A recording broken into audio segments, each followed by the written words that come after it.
Hey there, survivors. Thanks for tuning in to tonight's episode. If you're new here, please consider subscribing. It really helps me keep these stories coming. And while you're here, let me know in the comments where you're listening from. Now let's get started. My name is Arjun Mehta, and right now, it's just past 8:30 in the morning. The door of my small electronics repair shop on King Street swings open for the second time today, and a young woman steps inside. She smiles apologetically, holding a cracked smartphone in her hands. I nod back, already reaching for the intake form behind the counter. "Dropped it at the gym," she says, her voice cheerful despite the inconvenience. "Can you have it done today?" "No problem," I reply, filling in the form. "Come back around 4. She thanks me and steps out into the bright Jacksonville sunshine. Cars roll steadily down King Street, traffic light unusual for a weekday morning. Across the street, Mark from the liquor store unloads boxes from the back of a delivery truck. He gives me a quick wave. Everything feels routine. I moved here from Kochi, India, almost 14 years ago. Riverside became home faster than I expected, quiet enough for me to feel settled, busy enough to keep my business steady. Today, like any other weekday, is predictable. Repair requests trickle in. Battery issues, cracked screens, the occasional laptop with a faulty power supply. The television mounted above my workstation is tuned quietly to local news, mostly for background noise. Around noon, the signal flickers briefly, cutting off the news anchor mid-sentence. I glance up from a half-dismantled laptop motherboard. Strange. The reception here rarely gives trouble. Within a few seconds, it's back, though the news anchor looks momentarily flustered. When she continues, her tone feels oddly forced. "A reminder from local health officials. If you feel ill today, please stay home and avoid crowded areas as a precaution," she says, smiling tightly into the camera. She quickly moves on to weather updates. Hot, clear, typical for July. But something about the message sticks in my mind. I check my phone. A text notification appears from Sanjay, a friend who works downtown. "You hear anything weird about Riverside Memorial?" "No," I reply. "Why?" "Some friends were told to reschedule their appointments," he texts back. No explanation. I glance out the shop window, half expecting to see signs of trouble. Instead, it's normal. Families walking by, cars stopping at traffic lights, a couple of delivery bikes weaving through the lunch crowd. Still, the uneasy feeling doesn't quite fade. Hospital cancellations without explanation are unusual. By mid-afternoon, the rhythm of the day changes subtly. Outside my window, I notice fewer pedestrians. The cafe next door, normally busy at this hour, is strangely quiet. A few cars pass by, slower than usual, as if their drivers are distracted. I look back to the television, volume slightly louder now. Reports from other cities flash briefly across the screen. Miami, Atlanta, Tampa, all vague mentions of hospitals being overwhelmed, but the news provides no details. Another text from Sanjay buzzes through. "Office closing early today. Boss said something about illness spreading. Weird vibes." It's close to 4 when the young woman returns for her repaired phone. She's visibly anxious now, glancing repeatedly at the street behind her. "Everything okay?" I ask, handing her the phone. "Yeah, just everyone seems kind of on edge," she replies quietly. "People are leaving work early. My friend said they heard something was happening downtown." She leaves quickly, heading to her car parked along the curb. I step outside after her, looking around. The street is noticeably emptier now. Mark stands by his storefront, arms crossed, watching the road with a troubled expression. "You heard anything, Mark?" I call out. He shakes his head slowly. "Not sure. Customers mentioned some trouble at Memorial Hospital earlier. Ambulances moving all day. You?" "Just rumors," I answer, trying to downplay my growing unease. He nods but doesn't look convinced. I return to my counter, checking my internet connection. It loads slower than usual, stuttering on a few news sites. Social media pages are crowded with speculation but short on facts. People are asking questions, anxious, uncertain, but no clear answers emerge.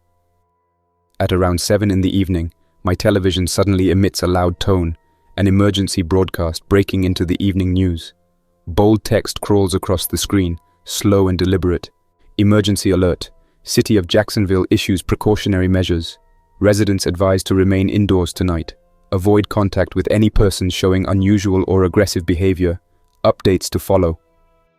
My pulse quickens slightly as I reread the words, my stomach tightening. I look out the shop window again.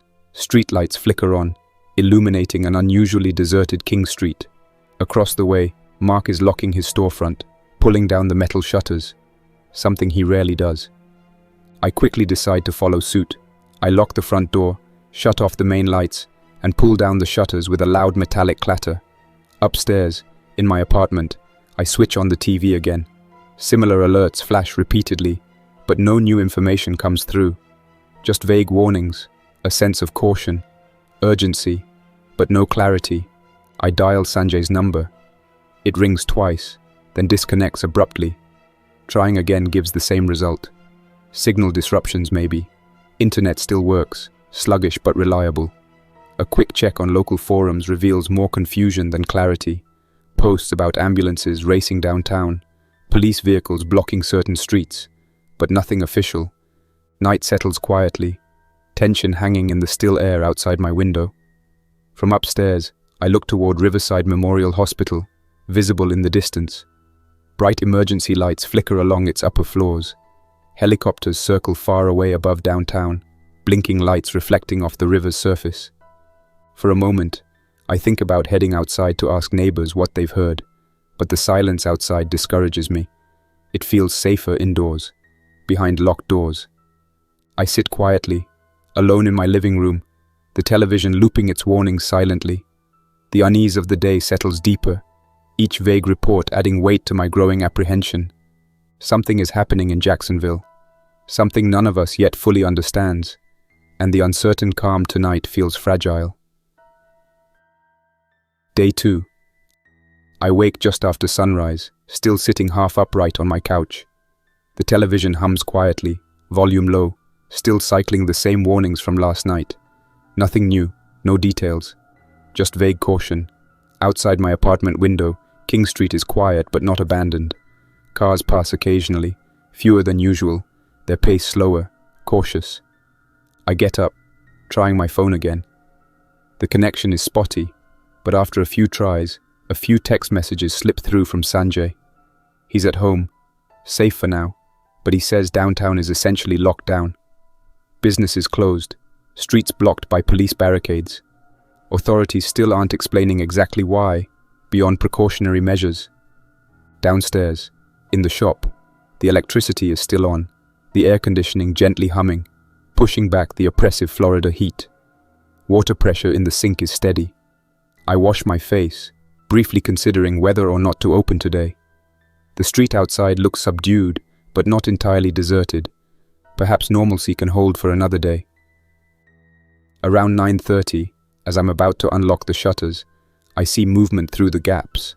Mark from the liquor store across the street is outside, looking anxious, pacing the sidewalk while on his phone. He sees me peeking out and signals urgently for me to stay inside. I pause, puzzled. The TV interrupts with another loud tone. It's a new message, more direct. Jacksonville City notice. Remain indoors. Public safety threat identified in downtown and surrounding areas. Avoid all unnecessary travel. Details to follow. I step away from the door, suddenly cautious. My phone rings. Sanjay calling. This time, the signal holds. Arjun, you watching the news? His voice is strained, tense. Yeah, vague as always. You hearing something specific? A friend downtown saw people acting strange, like they're confused, aggressive even. Something happened near Hemming Park. Police moved fast. Ambulances everywhere. I listen carefully, still unsure what to make of it. Any idea what's causing this? They're not saying, but some people online say it's some kind of illness, affecting the mind or something. Nobody official confirms anything. It's just guesses. But whatever it is, they're taking it seriously. We end the call, and I turn back toward the window. Mark is gone, his shop shuttered, closed tightly. I glance down King Street again. Farther away, toward Riverside Park, I notice a small group gathered, neighbors talking, gesturing nervously. No one seems to have answers, just speculation. The next hours crawl by. I try the internet again, slow but usable. Social media is flooded with confusion, anxiety.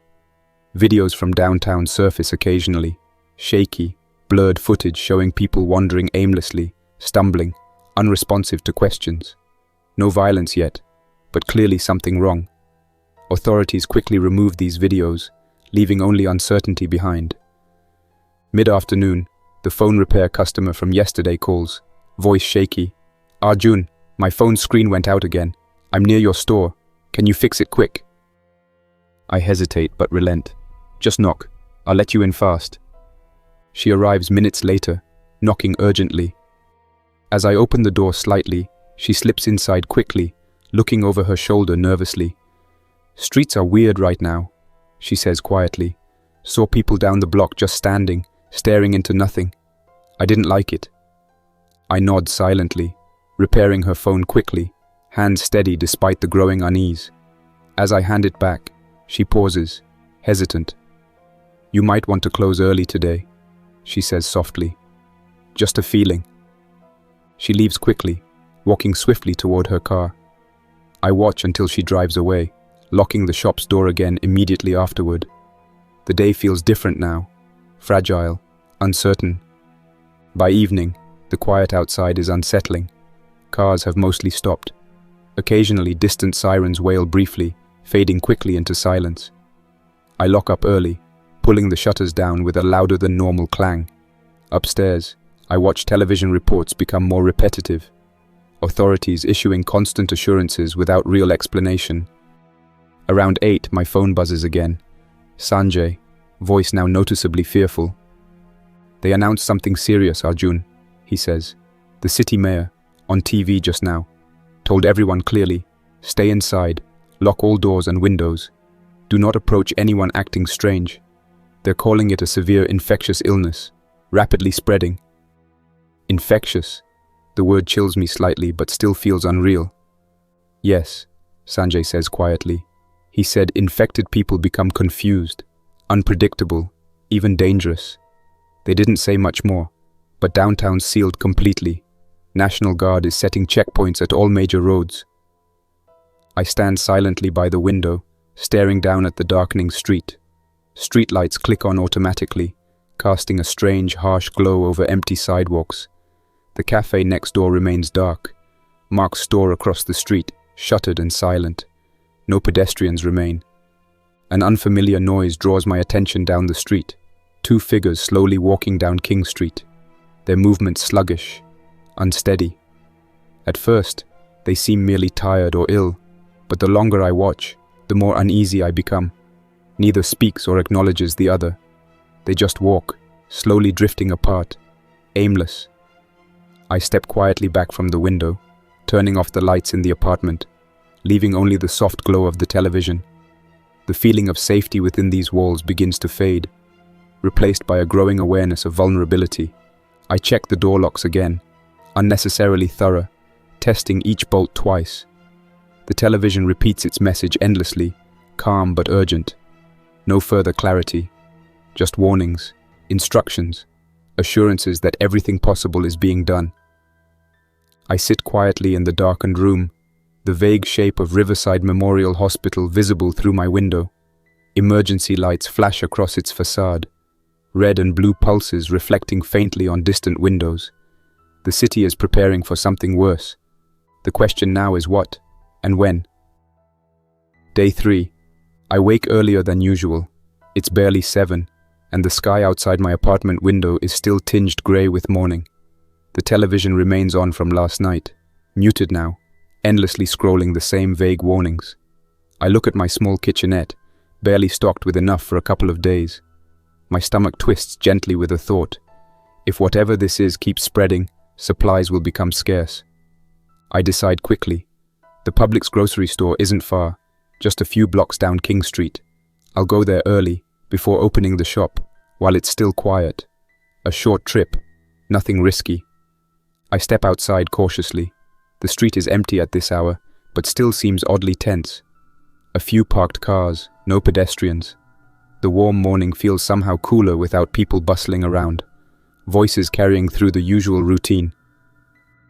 Publix is open, lights on, automatic doors sliding apart smoothly.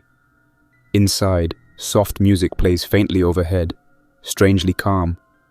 Aisles mostly empty of customers. Only a single cashier visible at the front register, leaning slightly forward, staring blankly at nothing. I nod politely as I grab a shopping cart, but he barely acknowledges me. Not unfriendly exactly, just distant, disconnected. I push quickly through the aisles, grabbing basics first. Bottled water, canned goods, rice, batteries, and several packets of instant noodles. Then, hesitation fades as caution overrides politeness. I start stocking up, grabbing far more than usual, justifying it silently. Who knows how long supplies will hold? I pass the pharmacy aisle, tossing in a few extra boxes of bandages and antiseptic wipes. Something about the emptiness in the store feels wrong, unsettling me enough to hurry. After filling my cart, I return to the front. The cashier is gone, register unattended. I wait a moment, glancing around, unsure. Minutes pass. The store remains silent. Just as I'm considering leaving cash on the counter and walking out, the cashier returns abruptly, eyes unfocused, movements hurried and jerky. He mutters a quick apology but doesn't make eye contact, rapidly scanning my items, bagging them without care. As he scans the final items, the automatic doors slide open suddenly. A man bursts inside, staggering, holding a bloodied hand tightly to his ear. Something dark drips steadily down the side of his neck. "Where's the gauze?" he demands loudly, voice shaking. "I need gauze and alcohol." The cashier says nothing, barely glancing up, and simply points toward the pharmacy aisle. The injured man stumbles past me, breathing rapidly, clearly panicked. I quickly push cash toward the cashier, more than necessary, not bothering to wait for change. I grab my bags hastily, turning to leave just as the man shouts from the pharmacy aisle. Something jumped out near my porch, tried to rip my ear clean off, like some psycho hiding behind the bushes. His words chill me, urging me faster toward the exit. As I hurry outside, something catches my eye. Just to the side of the sidewalk, barely visible from the doorway, someone lies on the pavement, half hidden beside a parked car. A man, twitching oddly, limbs jerking in short, sharp spasms. His head snaps repeatedly toward the ground, as if struggling to control movements he no longer commands. I freeze momentarily, breath caught in my throat. The scene is unnatural, deeply wrong. His eyes, empty, unfocused, stare blankly downward. Something primal inside urges me away, instinct driving my feet back toward my shop. I walk swiftly, eyes fixed ahead, grip tight on the heavy bags of groceries. Every step echoes loudly in my mind, the quiet street amplifying each footfall. Reaching my shop, I hastily unlock the door, rushing inside, locking it securely behind me, my pulse finally easing as the deadbolt clicks solidly into place. Upstairs, I unload groceries onto my kitchenette counter, sorting hurriedly, barely registering what I've bought. My thoughts remain stuck on the injured man at Publix, the cashier's vacant stare, and the twitching man on the sidewalk. Images burned into my memory, unsettling, unshakable. I glance out the window toward the empty street. Daylight brightens steadily now, casting clear morning light across King Street. Yet it no longer feels safe or familiar. I realize, with quiet certainty, that opening the store today would be foolish. Whatever is unfolding, it's worse than authorities have admitted, more immediate, closer to home. I check my phone again, the internet slow but still working intermittently. Sanjay sent a message a few minutes earlier, simple but unsettling. "Stay indoors today, something spreading faster. Don't go out." I reply briefly, reassuring him I'm home. Doors locked. Then I turn back toward my apartment window, looking out again, watching carefully. The streets remain silent, empty, but somehow alive with quiet menace. Whatever happens next, it will happen quickly. I can feel it, clear as daylight. For now, I remain upstairs, doors secured, supplies stacked neatly on my counter, waiting quietly, uncertain and wary, as the day outside slowly unfolds into something I cannot yet fully grasp. Day 4. The morning starts quietly again, but nothing feels normal anymore. Outside my apartment window, sunlight touches empty sidewalks, casting pale gold along deserted King Street. I'm standing by the window, sipping a lukewarm cup of coffee, staring out at a city that feels increasingly foreign to me. My phone vibrates once, briefly connecting to the network. A new message from Sanjay pops onto the screen, time-stamped hours earlier. Signal dropping everywhere now, city grid struggling. Stay safe. I type a reply quickly, but when I hit send, the message hangs indefinitely, refusing to leave my phone. The signal flickers again and drops completely. My Wi-Fi is still intermittent but functional, barely fast enough to load brief news updates, each one more vague and unsettling than the last. Reports of strange, aggressive behavior spreading rapidly across Jacksonville, hospitals overwhelmed, authorities pleading for calm. Around 10, the electricity flickers for the first time, the lights dimming briefly before stabilizing again. My heart sinks. If the grid starts failing, everything gets harder. I hurriedly fill several empty water bottles and the bathtub, just in case, as memories of storm preparations from past hurricanes guide me now. Within minutes, the sounds of sirens puncture the uneasy silence outside. A police car speeds past, blue and red lights flashing but sirens oddly muted, only a soft whooping sound as it disappears toward downtown. Minutes later, another follows, then another, a steady trickle becoming an unsettling flow. I step downstairs into my shop, checking the locks again instinctively. Peering cautiously through the shutter slats, I watch as several more police cars race down King Street, heading toward Riverside Memorial Hospital, urgency clear in their speed. The distant wail of fire trucks joins in, growing louder, echoing off empty buildings, sounding desperate even from afar. I return upstairs, anxiety tightening with every passing minute. The television struggles now, signal weak, occasionally breaking into static, the emergency broadcast repeating endlessly. City of Jacksonville, stay indoors, remain calm, public safety threat active, await further instructions. No new details, no clarity, just repeated vague warnings, each repetition deepening my unease.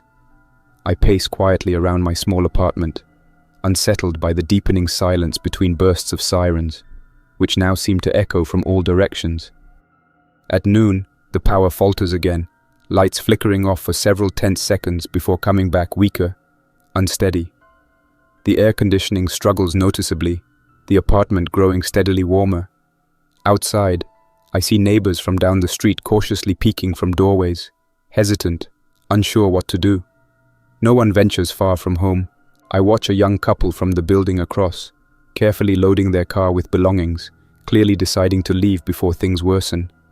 Their hurried movements suggest a quiet panic. Just as they start the engine, another police cruiser roars past, startling them into motion. They speed away quickly, not looking back. The silence deepens afterward, broken only occasionally by distant sirens or the low hum of helicopters circling somewhere beyond Riverside. From my vantage point, I see columns of smoke rising in the distance, several locations, downtown, possibly further east.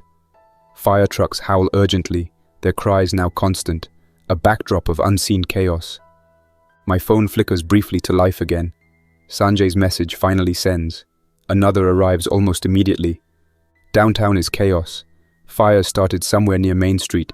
Police everywhere. Stay hidden. Then the signal vanishes entirely, screen showing nothing but an empty icon, connection lost completely. I place the phone down slowly, realizing how cut off I now am from the rest of the city, from the outside world. By mid-afternoon, power fluctuations grow more frequent, lights dimming sharply, appliances clicking off and on. Internet stops entirely, no longer loading pages. The TV finally gives up, dissolving into static, then silence, screen black. I move quietly through my apartment, setting candles and flashlights around, prepared now for an inevitable darkness. From my window, I notice people hurrying down King Street. Small groups, tense, watchful, clutching hastily packed bags or suitcases. They're moving quickly, glancing around nervously, driven by instinctive fear rather than clear direction. At 5 o'clock, the power finally goes completely, plunging my apartment into sudden silence, broken only by distant sirens and muted shouts from the street below. I look outside, noticing now the fading sunlight giving way to long shadows, creating pools of darkness along sidewalks and alleyways. Across the street, Mark from the liquor store briefly appears, hurriedly locking a chain around his storefront shutters before quickly disappearing down the alley toward his car. He doesn't glance up, clearly determined to flee while he still can. I remain upstairs, watching carefully, uncertain. The distant fires burn steadily, columns of smoke illuminated orange-red by the fading daylight. The scent of smoke drifts faintly on the evening air, mingling with humidity, thick and oppressive. The day closes slowly, darkness settling like a heavy blanket over Jacksonville. Streets become silhouettes, empty and stark beneath pale moonlight. Sirens quiet slightly, fewer police vehicles passing, replaced by occasional distant, unsettling sounds. Shouts, crashes, the unmistakable noise of breaking glass. I double-check my locks again, sliding furniture quietly in front of the door downstairs, barricading entry points cautiously but firmly. Upstairs, I sit by the window in near darkness, candle flickering softly beside me, watching the empty street below. Sleep feels impossible now, tension keeping my senses alert, each shadow outside seeming to move slightly, the quiet street below feeling filled with unseen threats. As night deepens, a single lone figure shuffles slowly along King Street, movements uneven, halting. Something deeply wrong about their slow, dragging steps. I watch silently as they pause, swaying slightly in the middle of the street, then continue forward aimlessly, vanishing into deeper shadows. I extinguish the candle carefully, moving away from the window, settling into a corner where I feel less exposed. Jacksonville is changing rapidly now, faster than I can understand, slipping towards something unknown, dangerous. Tonight the city feels utterly foreign to me, a place I no longer recognize, barely comprehend. All I can do now is wait, quiet and unseen, while the world outside slowly falls apart. Day 5. The sun rises unnoticed behind low smoke-gray clouds. I don't sleep much, maybe 2 hours, 3 at most. I'm still sitting in the back of my apartment, half lit by the dim morning light seeping through the windows. The power hasn't returned. The air inside is thick, heavy with last night's humidity. The silence is worse now. No traffic, no birds, no dogs barking. Just a stillness that feels stretched too tight. Somewhere far off toward downtown, a faint sound cuts through the quiet. Dull thuds, not rhythmic, more like bursts. Not quite explosions, but not fireworks either. That distant popping repeats now and then, irregular. I can't tell if it's something falling or something being used. Once in a while, there's a deeper boom, maybe something large collapsing, maybe just my mind filling in blanks. By 8 a.m., I'm downstairs, peeking through the shutter slats again. King Street is almost empty. A few scattered paper cups and trash bags roll across the pavement, carried by a light breeze. The smell of smoke lingers, carried from somewhere beyond sight. I don't see anyone, but I hear more. At first, it's just that low background hum coming from downtown. Sirens overlapping in strange tones, like their timing's off. Then, a helicopter passes low and fast overhead, fast enough to rattle the windows. It doesn't circle like yesterday. It's heading straight east toward the ocean. Shortly after, I hear something closer. Footsteps. Slow, shuffling. I step back from the shutter and stay quiet. They pass the storefront. I don't see them, but I hear them. Just one person by the sound of it. Shoes dragging over the sidewalk. Not hurrying, not talking. Just dragging. 15 minutes pass. I check again. Nothing out there. I climb back upstairs, quickly eat a can of beans cold from the tin. It's tasteless, but I'm not hungry for flavor, just trying to keep my head clear. Water still runs. I ration it carefully. I wash my face and pour 2 more bottles for backup. The batteries in my flashlight are still good. 1 backup pack is charging my old burner phone off solar. No signal yet. Not even emergency alerts anymore. Just silence. It's nearly noon when I hear the first bang on the storefront shutter. Loud, sudden. Then again. Bang, bang. Metal on metal. I slide quietly to the bottom of the staircase and peer through the tiny corner between the shutter and the wall. A man stands outside. Ragged, shirtless under an old green military jacket, dirt and soot smeared across his face.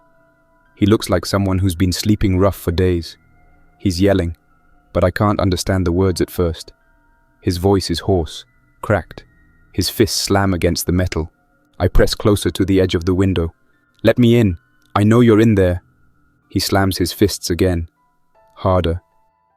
"I need water. I saw you move. Don't pretend." His eyes are wild, lips dry, crusted with something dark. He reaches into his coat and pulls out something. A piece of metal, maybe a pipe, maybe the handle of an old car jack. He bangs it against the shutter, scraping it violently. "I saw them, back there, coming out of the trucks, ripping people. You don't get it, man." He stops shouting and breathes heavy against the metal shutter. Then he presses his face right against the seam. I step back instantly, careful not to make a sound. "Please," he mutters now, lower. "Please, they're not people. They're not right. Something's wrong with their heads." Then his voice breaks entirely into sobs. He slides down slowly against the shutter, resting on the sidewalk. For a few seconds, it's quiet again. Then I hear him whispering something, over and over. "She tried to bite me. She was already gone." His voice disappears into wet, choking sounds, and then silence again. I wait nearly 15 minutes before peeking. He's gone. Just gone. No sound, no footfalls, like he melted into the pavement. I don't move for another half hour. Just listen. Sirens in the far distance. Distant popping again, too far to identify clearly. My hands stay tight around the handle of the crowbar I brought up from the repair shop. Just in case. Late afternoon brings a new sound. Voices shouting 2 blocks away, maybe more. I can't see anything from my window, but I do see shadows passing the mouth of the alley, running. One figure limping, a backpack bouncing. Then nothing. I don't go down again today. I don't want to know what's outside right now. Instead, I gather more things upstairs. Candles, first aid, the few kitchen knives I own. I shut every curtain and leave only the back window cracked for ventilation. I eat slowly, canned corn this time, watching the last light of the day fade from behind my shutters. Tonight feels worse than yesterday. The silence is changing. The city's still there, but less of it answers now. Less of it behaves the way it should. And those strange noises from downtown, they haven't stopped. They've only gotten closer. Day 6. It's sometime after 5 in the morning when I stir from the couch, though I don't remember actually sleeping. The candle I left burning is reduced to a cold stump, wax puddled on the countertop. The power still hasn't returned. No hum of the fridge, no digital clock ticking. The air is heavy, not just from humidity, but from that slow-building pressure that now hangs over the city. I rise slowly and walk to the window, peeking carefully between the edge of the curtain. King Street lies in an uneasy half-light, barely touched by the weak pre-dawn.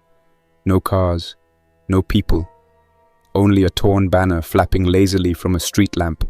Something from a closed cafe still trying to advertise brunch specials. The color is all wrong now, grimy, drained. Somewhere in the distance, toward the river, comes another hollow blast. Not a boom like a gas explosion, more like the crack of concrete under strain. Maybe a building coming down.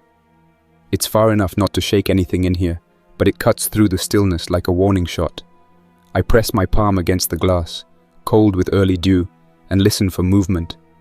A few blocks away, faint voices rise. Not panicked, but angry. It doesn't sound like organized police commands or emergency workers. It sounds like 2 men shouting, overlapping, growing louder, then suddenly silent. No explanation, no follow-up. I spend most of the morning upstairs, inventorying everything I have. Cans stacked in corners, water jugs lined near the door. My tools are still where they were. Screwdrivers, soldering kits. and the heavier stuff I brought up from the shop the night before. A crowbar, a worn-out hammer, a flashlight with a half-dead battery. I keep everything within arm's reach. The store stays locked and shuttered. I don't even bother checking downstairs anymore. What's the point? The phones haven't worked since yesterday afternoon. The internet hasn't come back. No radio, no TV. Only the low creak of old floorboards and the occasional gust pushing against the side of the building remind me there's still a world outside these walls. Just after noon, I catch something moving from the corner of my eye. A shape outside, fast and jerky. I freeze and slide closer to the window. A man stumbles into view across the street. He's limping hard, dragging one foot behind him like it's twisted at the knee. His arms hang loose at his sides, fingers twitching, and his clothes are torn, filthy. For a moment I think he's drunk or badly hurt. Then he stops moving entirely. Just stands there, head tilted at an unnatural angle, jaw slack, eyes cloudy. His chest rises and falls, but there's no awareness in his body, just vacancy. After a few seconds, he pivots clumsily and stumbles toward the corner, disappearing behind the bakery that's been closed for 2 days. The moment he's gone, I feel the panic sink deeper into me. Not a burst of fear, but that slow burn realization that what I saw isn't some rare case. It wasn't just illness. Something has changed in people, something deep in the wiring, and it's spreading. I sit back down and try to focus, to steady myself. I boil some water over a small camping stove I dug out of a box under the stairs. The flame hisses quietly, the only sign of life in the entire building. I don't bother with tea, just hot water, and the motion of stirring it gives my hands something to do. The tension in my chest never really leaves, but I learn to move around it, like working with a limp. By late afternoon, the sounds outside begin to change. It's no longer just sirens in the distance or cars driving too fast on unfamiliar streets. It's banging now, not far, maybe 2 buildings down, metal on metal, sharp and repetitive. I move slowly to the front window again, careful not to show myself. Across the street, 2 men are trying to open the door of a closed laundromat. One is armed with a length of pipe, the other with a heavy wrench. They don't speak. They just grunt between strikes. Their clothes are soaked through with sweat, their movements too frantic to be controlled. Eventually, the pipe wielder gives up and kicks a garbage bin across the sidewalk in frustration. The other turns, and I see his hands, torn up, bloodied, like he's been using them to smash more than just metal. They disappear into the alley without ever getting inside. I exhale slowly and retreat to the back of the room, keeping low. By evening, the tension in the city is something you can feel in the air, not just see or hear. The air smells of burned plastic and distant smoke. Somewhere, a car alarm keeps chirping endlessly, untouched. Dogs bark in sharp bursts before going quiet. And once or twice, I think I hear screaming. Quick, cut off, not close, but not far enough. As the sun sets, a haze settles across King Street. Streetlights flicker on where the grid still holds, casting dim yellow circles that only seem to make the shadows deeper between them. I sit in silence, lights off, one flashlight in my lap and a knife on the floor by my foot. I listen, always listening. Then it starts again, soft at first, a scraping against the shutter, just enough to make me lean forward. Then a thud, heavy and close. Someone's outside my store. I move slowly to the staircase, grip tightening around the flashlight. Another bang. Not a fist this time, something harder, heavier. I crouch at the base of the stairs, just beneath the small slit of glass I used to peek outside. A man stands there, or something that used to be one. He's facing the shutter directly, rocking slowly back and forth. His clothes are soaked in something dark, stained down the sleeves and chest. One of his hands is missing, replaced by a bandaged stump. He isn't calling out or asking for help. He's just pressing forward, again and again, his shoulder thudding rhythmically into the metal. Thump, thump, thump, like it's the only thing he remembers how to do. I stay completely still. After 10 long minutes, he stops. He leans his forehead against the shutter and rests there, unmoving. Eventually, his legs give out, and he slumps to the sidewalk, curled in silence. But he doesn't leave. He just sits there, occasionally twitching, staring at the bottom edge of the storefront. I back away slowly, every step careful, measured, until I'm upstairs again. I drag a chair to the far wall, keeping my back to it as I wait for night to finish falling. I don't sleep, not tonight, not while that thing waits just outside. Day 7. The man is still outside when morning comes. I hear him long before I see him. Soft, rustling movements against the storefront shutter, the occasional dull thud of his shoulder as he leans in and slides down again. I don't go downstairs. Not yet. I wait in the dim grey upstairs room, sitting in the same chair I didn't leave all night. The air is heavier now, unmoving. The power hasn't returned, and the battery in my small radio is long dead. I check the phone again out of habit. Still nothing. No signal, no bars. Just the blank, lonely icon in the corner of the screen. When I finally gather the courage to peek outside through the edge of the curtain, the street is covered in ash. At least, that's what it looks like. Fine dust clinging to parked cars, windowsills, sidewalk edges. I don't know where it's from. Maybe one of the fires to the north made it this far. The buildings downtown haven't looked right in 2 days. At night, they flicker like dying stars. Intermittent lights, short bursts of movement, smoke rising from too many rooftops to count.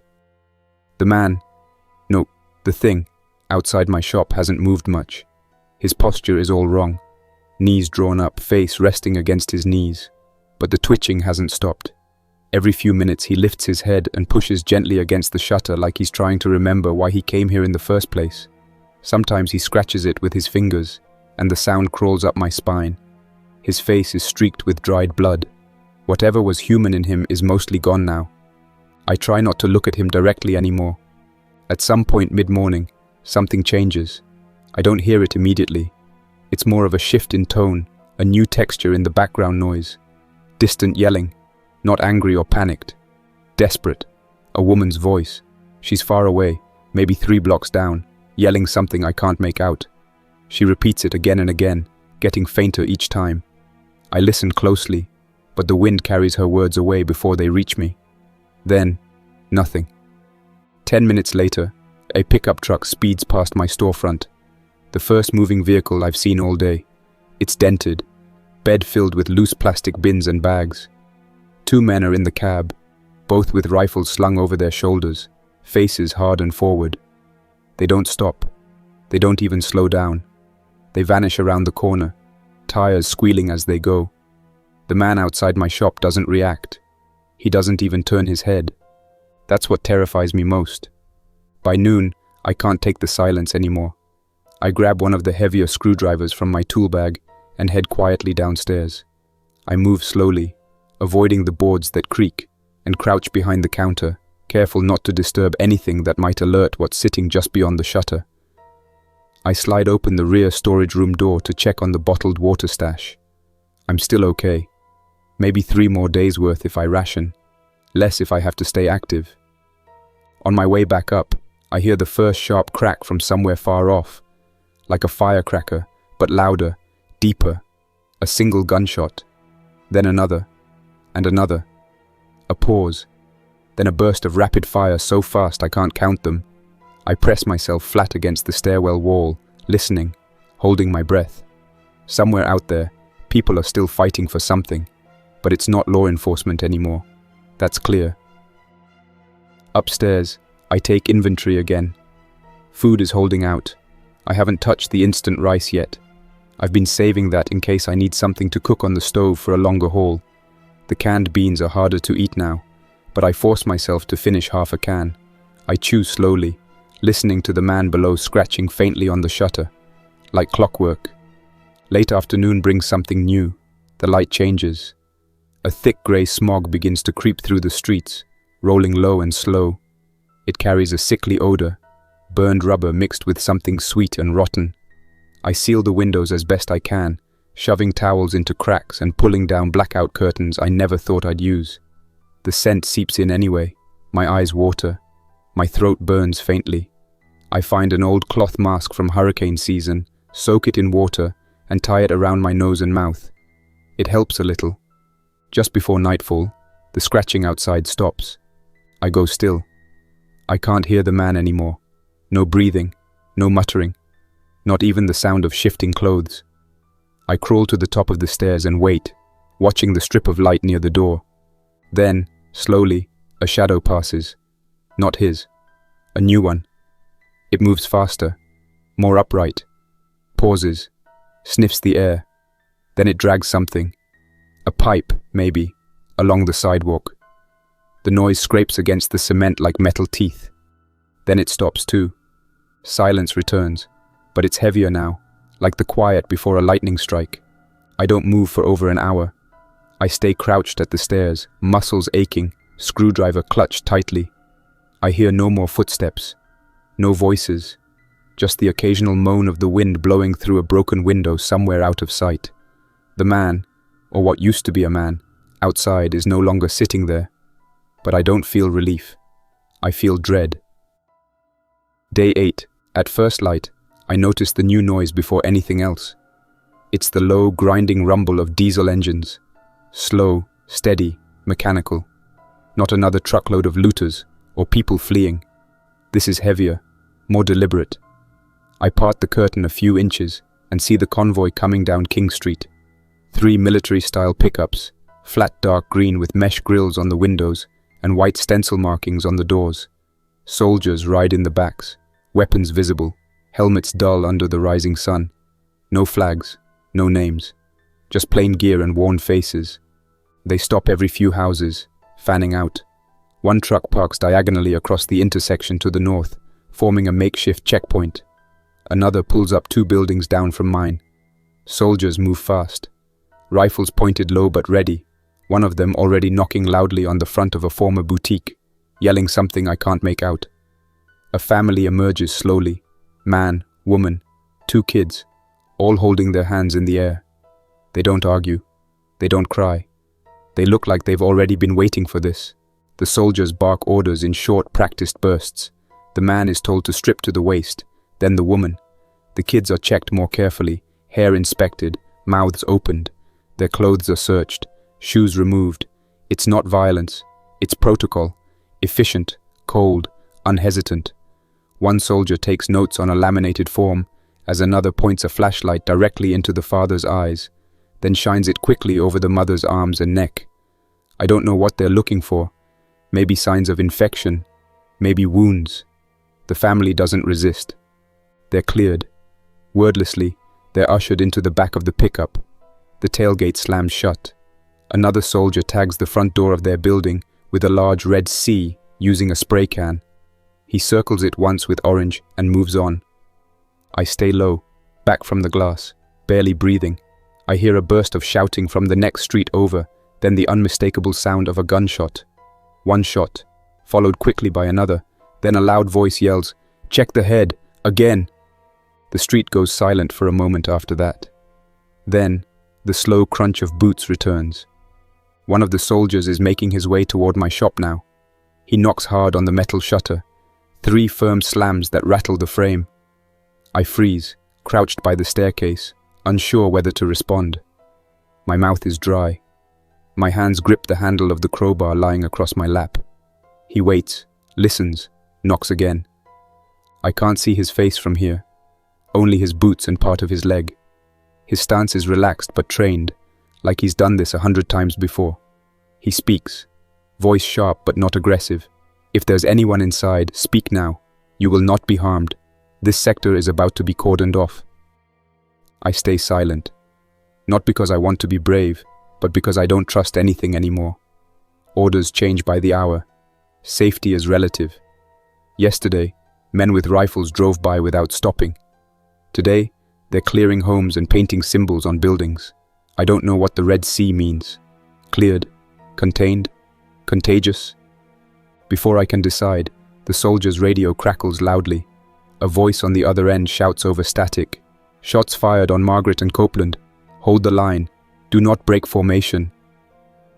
The soldier outside my shutter steps away abruptly. His boots crunch on gravel as he jogs back toward his unit. More shouting follows. Then, the trucks rev up again.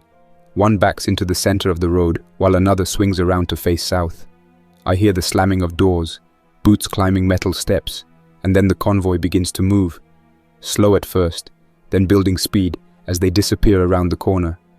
I exhale for the first time in what feels like minutes. 10 minutes later, the knock comes again. Softer this time, less forceful, a different voice. Older, steadier.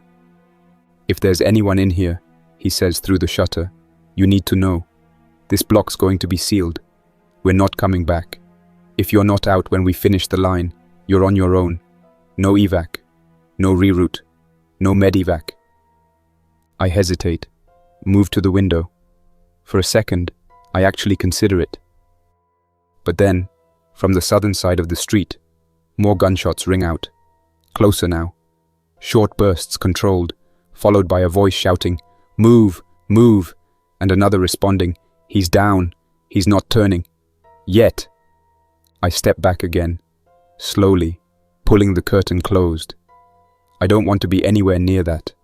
Whatever protocol they're following, whatever checklist they're using, none of it sounds like rescue anymore. It sounds like damage control. Across the street, I see more soldiers painting symbols on the walls of buildings. Big letters in red and orange, some with slashes, others with circles. I recognize the house where the man used to sit out on his porch every morning with a coffee and his little dog. The windows are boarded now. No one came out when the soldiers knocked. They left a black X on the door and moved on. I watch until the last of them disappears behind the curve near Stockton. The rumble of their engines fades slowly into the distance. Then, quiet again. The neighborhood feels even more abandoned now, and what remains feels marked, labeled, categorized. A city being sorted piece by piece, by risk, by exposure, by value. I wonder what mark they would have painted on my door if I'd opened it, but I didn't. And now, whatever protection they offered is gone with them, and I am alone again, completely. Day 9. The soldiers are gone. Their noise, their order barking, the scrape of boots on pavement, the metallic slam of truck doors. All of it vanished like a tide pulling out fast. What they left behind is worse. The silence that returns to King Street feels unnatural now, like something wounded but still breathing just beneath the surface. The red and orange symbols they sprayed on buildings are still fresh, harsh against aging brick and cracked stucco. From my second-floor window, I count at least a dozen buildings marked with red circles and slashes. A few have a large Q painted crookedly across the front door. Quarantine? Questionable? I don't know.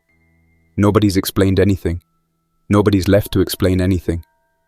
By midday, the sky over Jacksonville has taken on a yellow tint. Smoke still drifts from somewhere deeper downtown, pushed west by the wind. I sit with a soaked cloth mask wrapped over my mouth, not because it helps much, but because the smell is getting worse. Burned plastic, rotting food, whatever's in the air. It all settles thick in the lungs. I keep the windows sealed and drink from my water stash in small sips. 2 gallons left, less if I keep washing the rags. A helicopter passes overhead around 1 o'clock.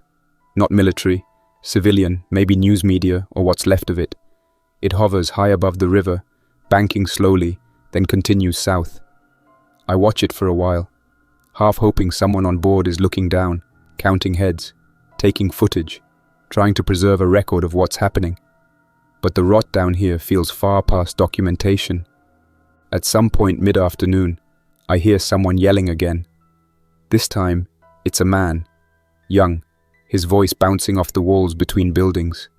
He's calling for someone, but not in panic. It's more like he's checking doors, trying to find anyone who'll answer.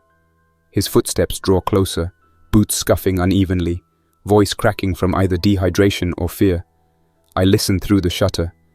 Anyone inside, you don't have to be afraid. Just looking for water, not infected. Just need something. He pauses near the sidewalk. I hear him sit down, or maybe slump. His voice turns into a murmur. I'm not gonna die out here for a bottle of water, man. Eventually, his voice stops. I peek through the lowest slit in the shutter, just enough to see his legs stretched out on the pavement.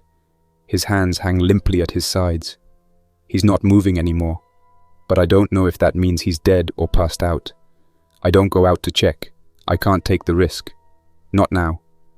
Later in the evening, I begin to notice a pattern. The red spray-painted circles. Some have been crossed out now. Not by soldiers, by someone else. Sloppier strokes. White paint layered over red, haphazardly. One of the Q marks has been completely blacked out with some thick oil-based smear, as if someone wanted to erase it from sight entirely. I watch from the second floor as a man in a torn hoodie moves door to door, carrying a half-empty can of paint and a brush made from bundled rags. He doesn't knock. He doesn't look around. He just paints and moves on. At first, I think maybe he's part of something. Resistance, retaliation, maybe even a neighborhood trying to take control back. But when he reaches the house across the street, the one with the shattered window and the sea sprayed near the awning, he stops and stares for a long time. Then he drops the brush and walks away, not bothering to change the mark. There's something about the way he moves, the way he slinks down the sidewalk without a sound, that tells me he's not doing this for anyone but himself. Dusk comes fast today. The sky turns a sick orange, darkening at the edges with smoke and cloud. I close the blackout curtains tight and light one of the last candles. The flame flickers immediately, reacting to the low airflow in the room. I open the window just a crack to keep from choking on the fumes, listening for movement. I hear it again. Shuffling. Not walking. Not running. Something dragging across pavement slowly, like weight being shifted one leg at a time. A low growl follows. Not canine, not human, something in between. Then silence. The candle sputters once, and I lean back into the corner of the room. I count my supplies again. 10 cans of food left. 2 bottles of water. 1 flashlight. 1 crowbar. 1 knife barely sharp. I don't know how long I'll need to make it last. I don't even know what the plan is anymore. The city is no longer fighting an outbreak.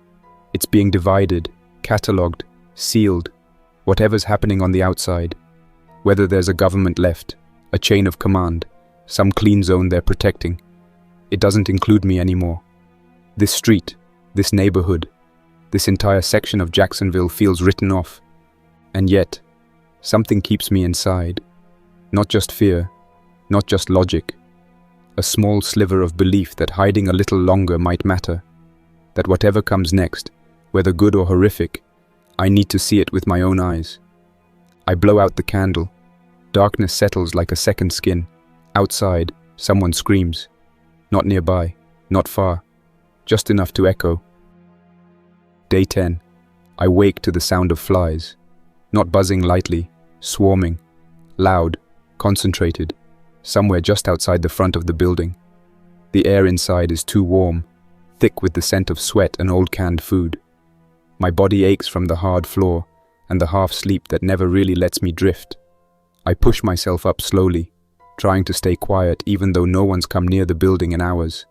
The street outside has gone dead silent again, not even the distant sirens now. Only the heat, only the flies. From the corner window, I spot the source. The young man from yesterday, the one who sat down by the shutter and never moved again, is still there. But he's not alone now. 2 others are sprawled not far from him, one face down in the gutter and another collapsed halfway into the doorway of the bakery across the street. None of them move. Their clothes are soaked through, dark and stiff. There are flies on their skin. No soldier has come back to retrieve them. No one from the buildings around has stepped outside. This part of Jacksonville is quiet now, not because people are hiding, but because there's almost no one left to hide. Later in the morning, I spot movement again. A figure far down the block, staggering slowly from one side of the street to the other. Not like the soldiers, not with purpose. It moves aimlessly, jerky, like it's lost all memory of what walking used to feel like. The limbs don't coordinate properly. The head twitches. I can't see the face, but I know what it is. Not sick, not wounded, infected. There's no urgency in it. It doesn't hunt. It doesn't scream. It just wanders, like it's waiting for something to pull it in a direction. I watch it from behind the curtains for 15 minutes as it bumps into a trash bin, drags one leg over a storm drain, then finally slips out of view behind a parked van with shattered windows. That's when I start to realize what Jacksonville has become. It's not a battleground. It's not a quarantine zone. It's a culling ground, and I'm inside it. By noon, the temperature rises enough that I'm forced to crack the windows again just to keep from overheating. The stench outside is worse now. Something in the air feels heavier, more organic. Decay, smoke, stagnant water. I try to eat, but the food tastes sour in my mouth. I drink a quarter of what's left, trying not to think about how little remains. I haven't seen a working vehicle since the military trucks 2 days ago. No one is broadcasting anymore. No messages, no emergency signals. Even the static on the dead radio is gone. In the afternoon, I see my first real crowd in days.